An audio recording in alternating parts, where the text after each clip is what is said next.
dumbass. Who does he think he is? He's way behind me.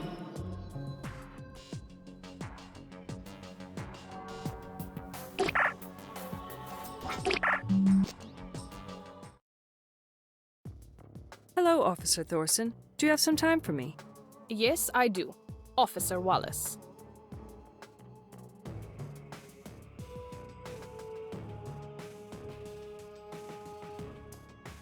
How did you and Captain Perez meet? I am assuming this question is irrelevant to your investigation, Officer Wallace. Yes, it is. Please continue. We met 3 years ago, while working on a project together. But our relationship only started 6 months ago. What was this project about? It was about implementing more efficient early warning systems for illegal border crossings, the details of which are classified. So you and Captain Perez both had to deal with the rogue state authorities often? Yes, we did. Do your duties still include dealing with the rogue state authorities? Yes, they do. How often are you in contact with them? It varies. The contact is established whenever there is a need. Sometimes we have an open channel all day long. Sometimes we go without contact for months. Are you on friendly terms with the rogue state authorities? Generally we are. I mostly deal with the Russians, and their officers are very kind and courteous. If they have friendly intentions, then why do we have so much security along the border? Why do you think they are called the rogue states? It's because we don't know what they're up to. They are very unpredictable and untrustworthy. Besides, there are vicious criminal groups over there that the Russian government has no control over. You're a peace officer. You should know about all this. Just wanted to get the opinion of a border security expert. Do you know if Captain Perez received any type of art consultancy recently? Antonio and art consultancy. I hardly think so. Why not? Officer Wallace, have you ever been to one of our living quarters on this base? No, never had the privilege. Let me tell you, those quarters are so cramped, there is no room to add any art objects. Plus, Antonio had no appreciation for art. Are you sure he had no appreciation for art? Of course. He couldn't identify a Picasso, even if it was right before his eyes. I see. So he didn't mention any art interests to you recently? No. Antonio and I only had a limited time together, so we usually focused on other, more immediate needs. Physical needs? Exactly.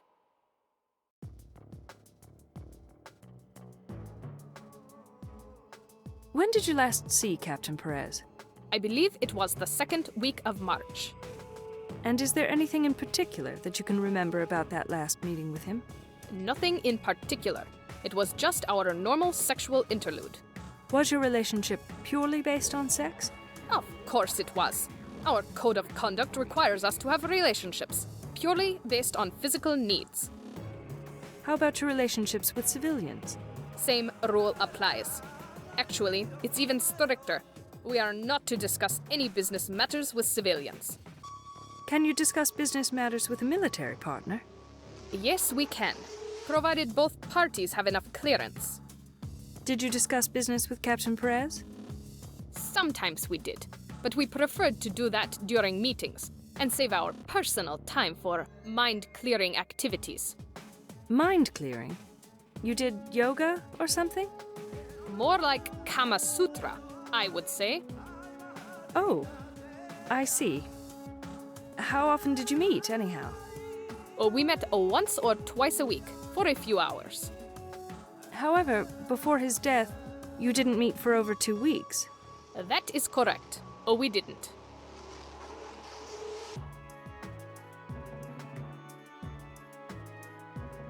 Had something gone wrong between you and Captain Perez? Oh no, we didn't see enough of each other to have such problems. What do you mean? I mean, our time together was extremely limited.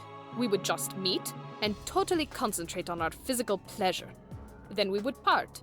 There was no opportunity or reason to argue. Sometimes we didn't even talk to each other. Sounds like an ideal relationship. It was. I am gonna miss him. Officer Wallace, I have something to confess. What is it?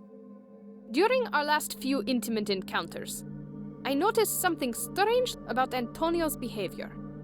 What was his behavior like?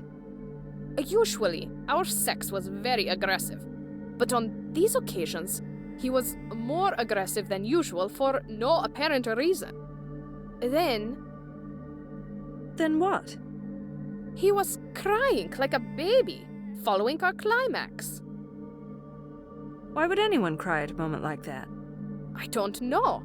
It sure perplexed me. We unfortunately never had time to talk about it. I don't want to take much of your time today, First Lieutenant Thorson. Can we continue later? Certainly. Officer Wallace. Goodbye.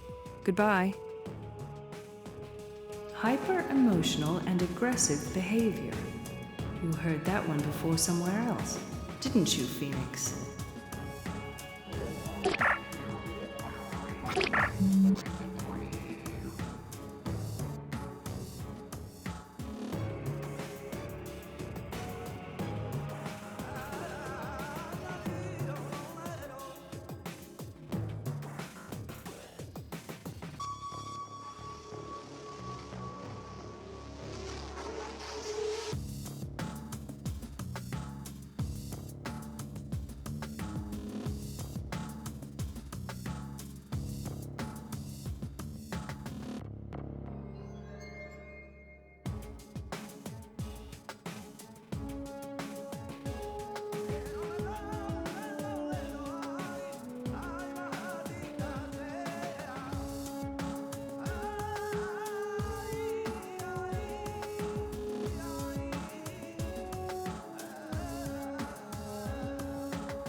Greetings.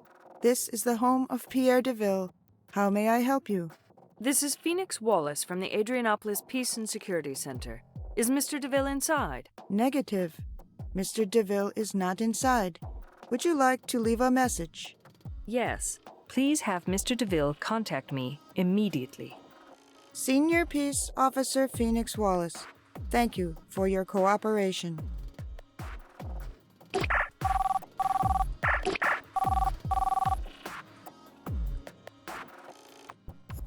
Hello, dear. Hi, Sandra. Want to meet tonight? Sure. At the cafe? Round 8? Alrighty. See ya. Bye.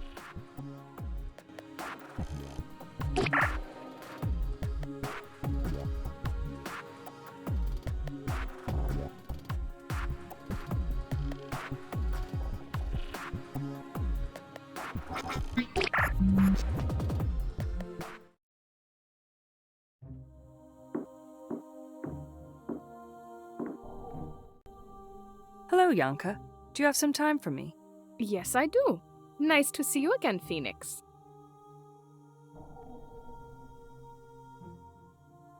How did Dr. Spencer go about his research?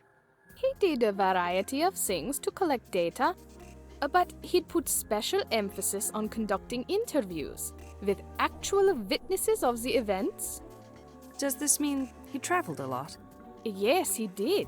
He was a hard-working man, and he didn't mind doing a lot of traveling in order to get the best results. Where would he travel? Many different places, including the Rogue States. Oh, he was traveling to the Rogue States. When was he last there? I think it was January. He had a 2-week trip to Moscow to meet with some fellow historians, and they compared their versions of the Denmark case.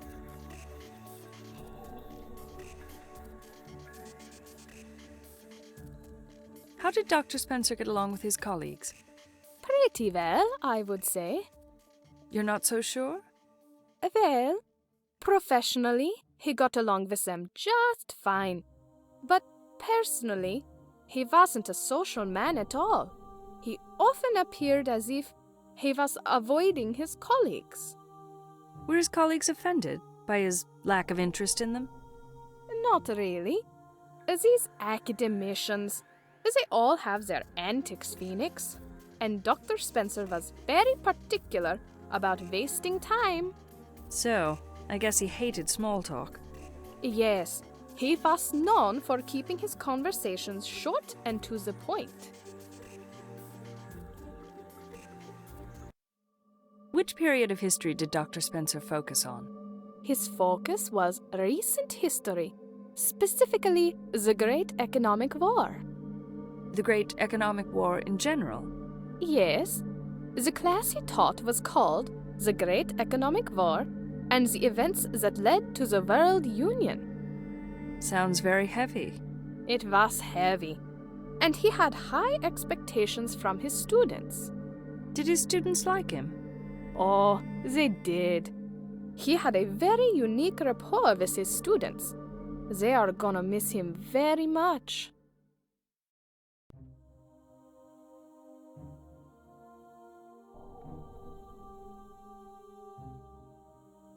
What parts of the Great War was Dr. Spencer interested in lately? I think he was researching the events that took place in what we formerly called Denmark and Quebec. Oh, how they torture their own people and stuff? Are you referring to the events in Denmark? Yes. Didn't their leaders resist joining the World Union, therefore causing millions of their citizens to die? That's it. But Dr. Spencer had reservations about particular events that took place there. Like which events? Oh, I don't know. I'm just the secretary here.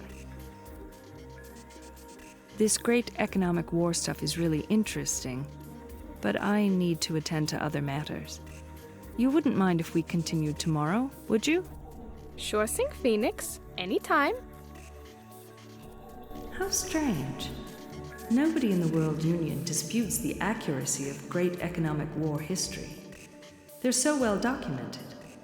Anyhow, I'm not sure if any of this history stuff is really relevant to the Bogdanov case. It's getting late, and I'm beat. Time to head home.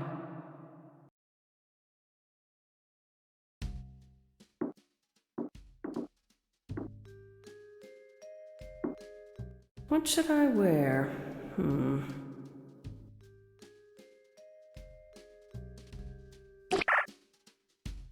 I need to get going, or else I'm going to be late for my meeting with Sandra.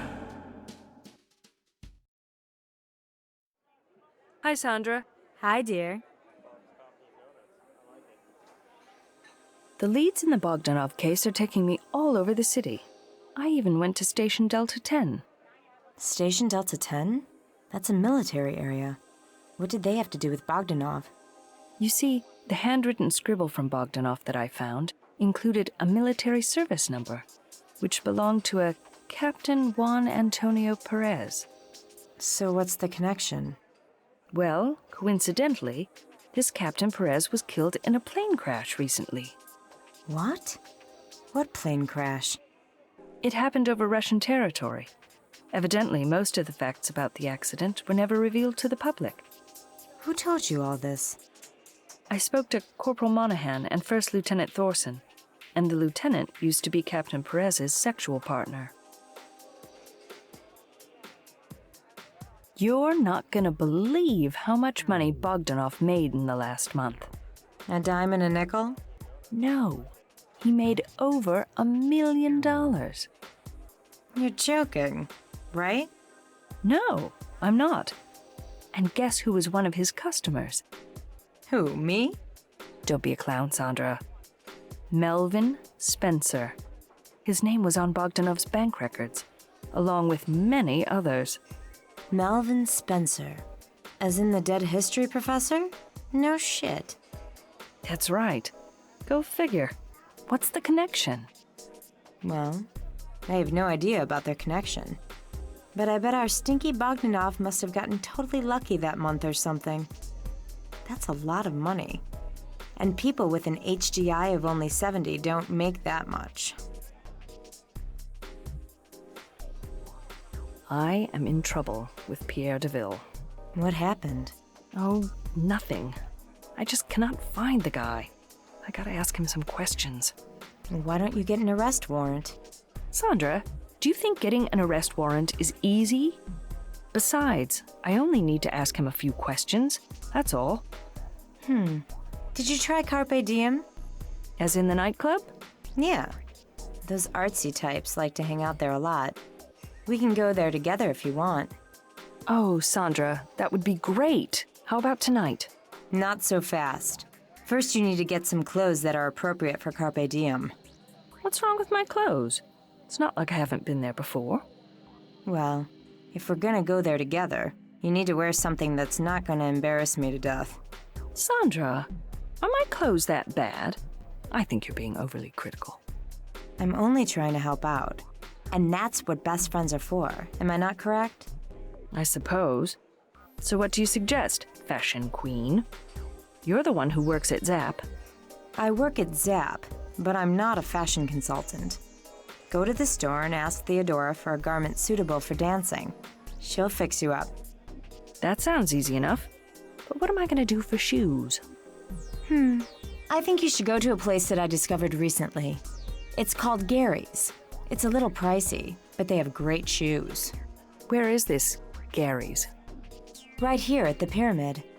The salesman there is old and really experienced. He's always so helpful to me. He even helps me put the shoes on my feet as I'm trying them on. You can't get good service like that anymore. Piper's been very helpful so far, but I wouldn't want to work with her. What makes you say that, Phoenix? She's only a kid. She's only a kid, but she's so critical of everyone. So? Did she say something to offend you? No, but she didn't speak very highly of Alethea. Are you surprised? Well, Alethea may be naive, but she has good intentions. Piper referred to her as being wet behind the ears. That's not so bad. After all, they do work together. Just think about how you regard Julio. I've heard you use some choice words to describe him. You got me there. Have you ever watched Married with Dependents? Are you kidding? That was one of my favorites. Oh yeah? There must be lots of sex scenes in it, if you're such an avid fan. There's a lot of talk about sex, but that's all, just talk. So, what makes it so interesting? The characters are completely anti-World Union personalities. The show makes you grateful for the basic things that we never fully appreciate about our system, because they're always there. Such as what? Such as the personal freedoms we have, our financial strengths, our physical fitness, our mental health, and our selfish and independent nature. Are you telling me none of the characters in the show have these qualities? Some do, but none of the characters in the leading roles. And that can be funny? Yes, it's great entertainment. I laugh my ass off every episode. Then how come you never invited me over to watch it? Because you always have your eyes glued to that court network, which is so boring with a capital B. Well, now I'm curious about this show. What has sparked your interest? Piper told me it's hilarious, so I'm curious about what's so funny in this show. Okay, let's watch it together sometime. I have some really juicy gossip for you, Sandra. It is not about that immigrant again, is it? No. About Dr. Spencer, the history professor. I'm all ears. His secretary told me that right before he died, he was having sex. And I thought you were going to tell me something that I didn't know. You know about this. How come? It's the big gossip nowadays, baby. That he had a secret sexual partner who introduced him to the device, and he died while using the device and having sex with her. My, oh my. You guys already figured it out, didn't you? Of course, it's obvious. According to his secretary, Spencer was a peculiar man. How so? She claims that Spencer was very particular about wasting time, and he hated small talk. I see.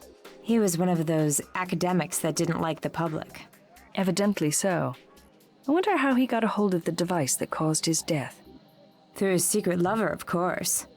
If you peace officers listened more to the gossip on the street, you would solve your cases much faster. Oh, come on, Sandra. Criminology is a science. We just can't go around and arrest people based on gossip. Well, your science didn't come up with anything about that case yet, Did it? Sandra, listen to this. Fabian the bartender claims that every customer at the Stardust Club is infatuated with Mata Hari. Yeah, right. That club is full of snobby devotees. Don't tell me they're all in love with this sleazy showgirl. Well, Fabian is convinced that they're all in love with her. Let me tell you something. A male devotee's only passion in life is purely economic. That's why we call them devotees. They're devoted to their own personal wealth. They're not really interested in women like Mata Hari. Maybe this Mata Hari has something that we don't have. I highly doubt that. What could a simple dancer have to offer that I don't? Am I beginning to sense a bit of jealousy in your voice? Me? Jealous? I think you're confusing me with one of the characters in your old 20th century movies. Oh, I feel sympathy for the military personnel of the GPSN. Why is that? Their schedule is so demanding, and I thought my schedule was heavy. So, you were at Station Delta 10 again? That's right, and I learned from First Lieutenant Thorson that because of their demanding work schedule, she and Perez had only a few hours every other week to meet. Imagine that. I sure hope they had other sexual partners to keep themselves satiated. Well, I don't think that was the case for Thorson. You mean to tell me that she was only getting her clock cleaned every 2 weeks? I believe that was the situation. However, I got the impression that she was getting the full works, not just an average polish, if you know what I mean. Been there, done that, and let me tell you, the full works is not all that it's cracked up to be, especially if it's only every other week. Sandra, did you ever make someone burst into tears while doing it? Oh, sure. They always cry when they beg for more. I know that tone of voice. You're teasing me, right? Of course I'm teasing, you dimwit. When was the last time you saw a Union man cry? Well, it's been a while, but evidently Captain Perez was crying like a baby following his orgasm. He certainly was not. I mean, come on. The man was a military officer. He's supposed to make his enemies cry, not the other way around. Not according to First Lieutenant Thorson. She claims that he did cry like a baby following their climax during their last sexual interlude. Phoebe, I find that really hard to believe. I bet Thorson was pulling your leg and you fell for it. Believe me, Sandra, Thorson is not the type to fool around. I'm sure she meant what she said. Sandra, I need to leave now. Talk to you tomorrow, then. Sure. See ya. PA, add Gary's shoes at the pyramid to my navigation map. Also, refresh my Zap store link. We are going shopping.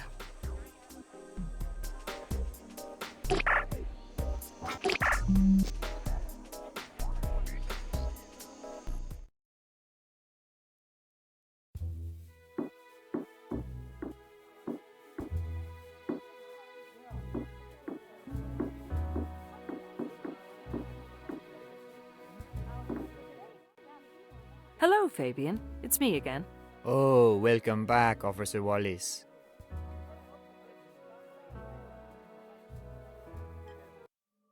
Why does Mata Hari behave so strangely? What do you mean by strange, Officer Wallace? I'm referring to her distant and elusive behavior. Oh, that. Nobody knows why she behaves that way, but I have a theory. You do? What is it? I think it is all part of her stage act. You think she's acting even when she's not on stage? Yes, I believe it is all part of her disguise. But why all this secrecy? Don't you see? She wants to remain an enigma. An enigma? You know, a mystery to everyone around her. Do you believe this behavior has an effect on her audience? I'm sure of it.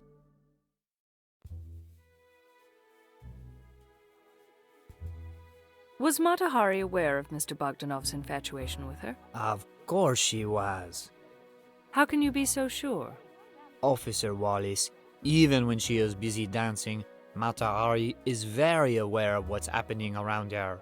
She knows that every man in the establishment is drooling over her. I don't understand. How can you tell? I can tell by the look in their eyes. Mata Hari knows this too, and to keep it that way when she is not performing, she visits the tables of customers and spreads her attention around so that no one feels neglected. What does she do at the tables? Does she do a lap dance or something? A lap dance? You've got to be kidding me. Mata Hari is far too sophisticated to perform such a vulgar act. Although the clients wouldn't mind it at all, I'm sure. You mean your regular devotees would welcome such an act? Sure they would. They have the same hormones as other males. They too can become a rowdy bunch when the conditions are right. So, how does she contain them when she visits the tables? She is a master people handler. When she sits at a table, she steers the conversation in such a way that all the men around her are transformed into obedient and shy 12-year-olds. Really? How can she do that? Beats me. I have never seen any woman like her. She is unique.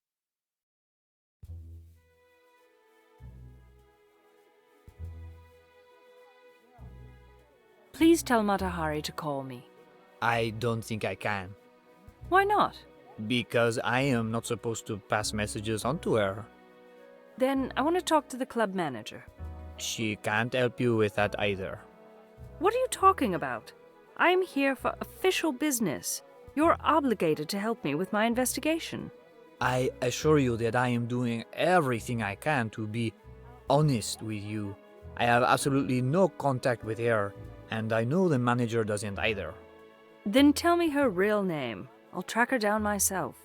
I don't even know her real name. No one does. Doesn't she have a contract? I assume she does. To my knowledge, her work order came here directly from our company's headquarters in Las Vegas. All right. I'll contact your company's HQ through GPSN channels to find out her name. You're going to make all that effort? I don't give up that easily, Fabian. Thanks for all your help, Fabian. Perhaps I'll come back here someday, just for entertainment. I'll see you then. Certainly, Officer Wallace. I feel so tired of all this Mata Hari talk.